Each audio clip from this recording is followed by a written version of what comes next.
کیونکہ خدا کے کلام میں یہ لکھا ہے جتنے ایمان والے ہیں وہ سب ابراہیم کے فرزند ہیں. جتنے بھی ایمان والے ہیں، جتنے بھی مسیح خداوند پر ایمان رکھتے ہیں، خدا پر ایمان رکھتے ہیں، وہ ابراہیم کی نسل سے ہیں. تو اگر خدا نے ان کے لیے یہ بات رکھی ہے تو اس نے ہمارے لیے بھی رکھی ہے. ابراہیم کو خدا نے ایگزیکٹلی یہ بات کہی تھی، جو تجھ کو لعنت کریں گے میں ان پر لعنت کروں گا، جو تجھے برکت دیں گے میں ان کو برکت دوں گا.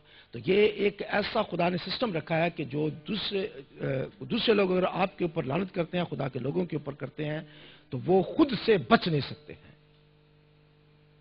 بنی اسرائیل قوم جو ہے اس کو خدا نے اسی طرح سے محفوظ رکھا ہے کہ آج بھی جتنے بھی لوگ ان کے خلاف ہیں یا ان کے خلاف کام کرتے ہیں یا ان کو لعنت کرتے ہیں، وہ خود لعنت سے نہیں بچ سکتے ہیں. خدا نے ایسا انتظام رکھا ہے ان کے لیے. اسرائیل جو ہے وہ برکت پاتا جاتا ہے، لیکن جو اس کو لعنت کرنے والے ہیں وہ نیچے چلے جاتے ہیں. پریز گاڈ. اس کے بعد ہم نے دیکھا تھا پچھلی دفعہ ایک اور بات کہ مسیح خدا سب سے بڑی اتھارٹی ہے. اس کے بعد کون ہے؟ مسیح خداوند ہے. اس کے بعد مختلف قسم کی اتھارٹیز جو ہیں وہ دی گئی ہیں، جو کہ ایک خاوند کے پاس ہو سکتی ہیں، ایک بیوی کے پاس ہو سکتی ہیں، ایک ٹیچر کے پاس ہو سکتی ہیں، ایک باس کے پاس ہو سکتی ہے.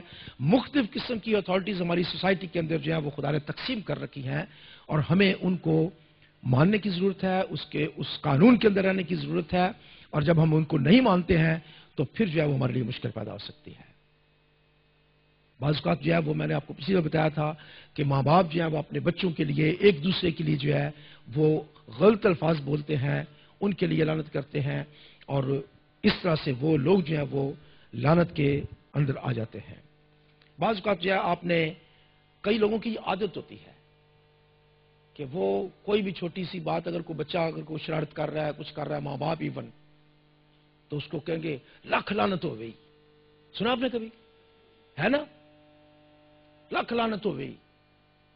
ایک دوسرے کو لوگ لعنت دیتے ہیں، اور لعنت پہ جو دیتے جی، لعنت دے دیتے جی. آپ کو جانتے ہیں کتنا یہ ڈینجرس بات ہے؟ دیکھیں، آپ یہاں پہ جو جمع ہوتے ہیں، یہاں پہ چرچ کے اندر آتے ہیں، آپ یہاں محض کچھ دیر بیٹھنے کے لیے یہاں پہ نہیں آتے ہیں.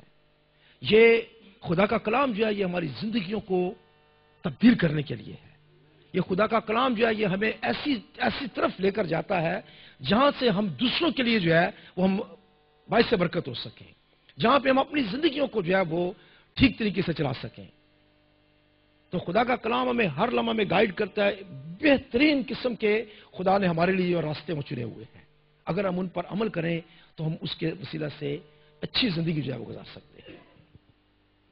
اب یہاں پہ جب ہمارے اپنے بولے ہوئے الفاظ دوسروں کے لیے پرابلم کا باعث بن سکتے ہیں، اسی طرح سے ہمارے خود کے اوپر الفاظ بولے ہوئے جو ہے پرابلم کا باعث بن سکتے ہیں.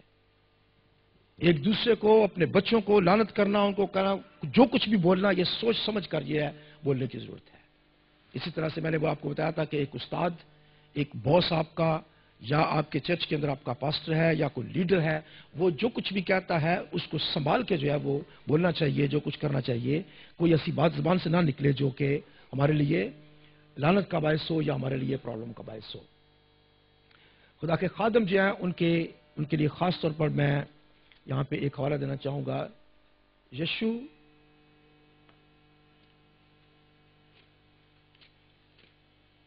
کی کتاب اور اس کا 6 باب اور اس کی 26 آیت.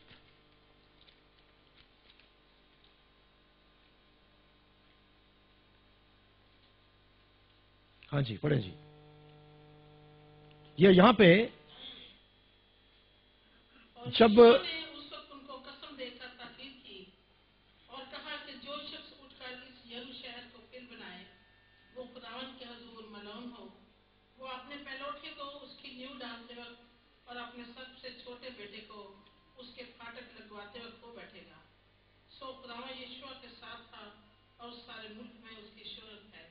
اب یہاں میں دیکھیں کہ خدا کے خادم نے جب یرو شہر کو جو ہے جب اس نے فتح کر لیا، اس نے لوگوں کو ایک خاص تاکید کیا. اس نے یہ شہر جو ہے یہ دوبارہ تعمیر نہ کیا جائے، یہ شہر دوبارہ نہ بنایا جائے.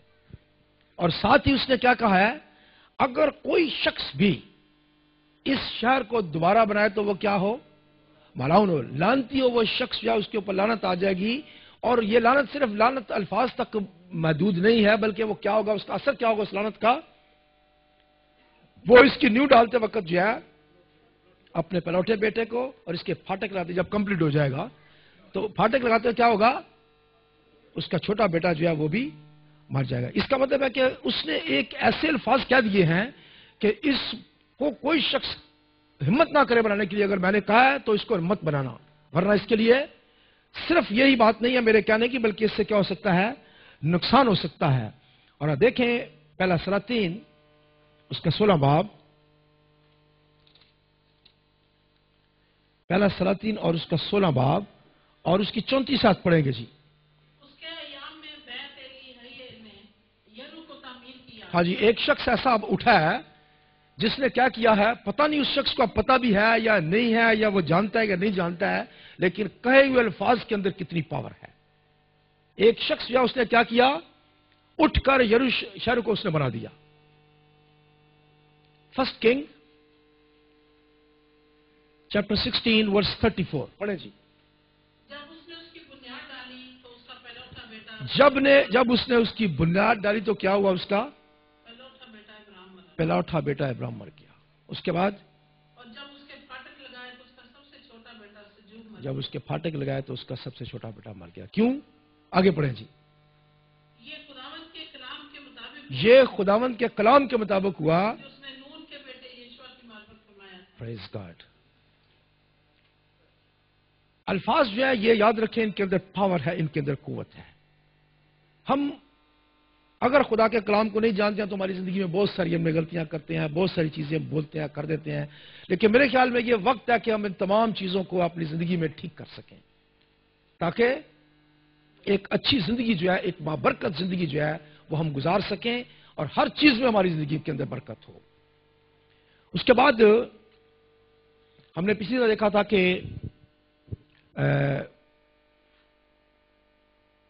بنی اسرائیل قوم نے جب خدا یسوع مسیح کو مصلوب کیا تو انہوں نے کیا کہا، خدا یسوع مسیح کے خون کو اپنی اور اپنی اولاد کے اوپر انہوں نے کہا کہ ہمارے اوپر اس کا کسی کے اوپر نہیں ہے اس کے۔ اور اس کے بعد آپ دیکھ سکتے ہیں کہ ان کے صرف اپنے یہ الفاظ کہنے سے آج تک بنی اسرائیل قوم کے لیے کیا ہوا ہے، لاکھوں کے حساب سے بنی اسرائیل قوم جو ہے وہ قتل ہوتے رہے ہیں، خون ان کا بہایا جاتا رہا ہے، مار دیے گئے ہیں۔ کیوں؟ یہ نہیں کہ خدا ان کے ساتھ نہیں تھا یا وہ کچھ دنیا سے زیادہ خراب لوگ تھے، نہیں، انہوں نے اپنے خود کے اوپر جو ہے وہ لعنت لی ہوئی ہے کہ خدا یسوع مسیح کا خون جو ہے وہ ہماری اور ہماری اولاد کی گردن پر ہو۔ اب یہ ہے کہ کیسی لعنت ہے جو انسان خود سے اپنے اوپر جو ہے وہ اگر لے آئے تو اس سے اس کا بچنا جو ہے وہ مشکل ہے، خاص طور پہ جب انسان خود اپنے اوپر اگر لعنت لے کر آتا ہے تو یہ بہت ہی مشکل چیز ہے۔ ہم دیکھتے ہیں یہاں پہ مرکز کی انجیل میں ایک خاص طور پر ایک واقعہ جو ہے جو کہ پوری ہمارے اس موضوع کے اندر جو ہے وہ بڑے ایک کی پوزیشن اس ورس کی ہے۔ مرکز کی انجیل اس کے 14 باب، مرکز کی انجیل اس کے 14 باب اور اس کی پڑھیں گے جی 68 ورس سے پڑھیں گے جی۔ یہاں پہ پترس جو ہے وہ کیا کر رہا ہے، اس نے خدا یسوع مسیح سے کہا کہ میں تمہارا کبھی انکار نہیں کروں گا، میں ہمیشہ تیرے ساتھ رہوں گا، لیکن یہاں پہ جب مسیح خدا پکڑوائے گئے اور وہ وہاں پہ ان کے پیچھے پیچھے آیا تو وہاں پہ کیا ہوا، وہاں پہ اس نے خدا یسوع مسیح کا جو ہے وہ صرف انکار نہیں کیا، اس نے ایک اور کام بھی وہاں پہ کیا جو کہ پڑھنے والی چیز ہے۔ پڑھیں جی۔ اس نے انکار کیا اور کہا کہ میں تو نہ جانتا اور نہ سمجھتا ہوں کہ تو کیا کہتی ہے۔ پھر وہ باہر ڈیوڑی میں گیا اور مرغ نے بانک دی، وہ لونڈی اسے دیکھ کر ان سے جو پاس کھڑے تھے پھر کہنے لگی یہ ان میں سے ہے، مگر اس نے پھر انکار کیا۔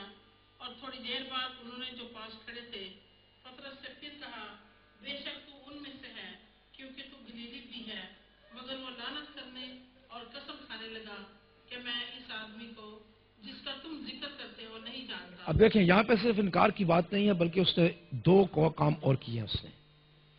اس نے اپنے اوپر لعنت کی کہ لعنت جی میں آج جو آنڈا ہوں میں تو پتہ نہیں کون ہوں، میں قسم کہا کہ تو نے کہنا مجھے پتا کون جے تو نہ میرا نہ کتا لگ جائے۔ آپ نے غور کیا کہ اس نے کیا کیا؟ صرف انکار کرنے کی بات نہیں کی،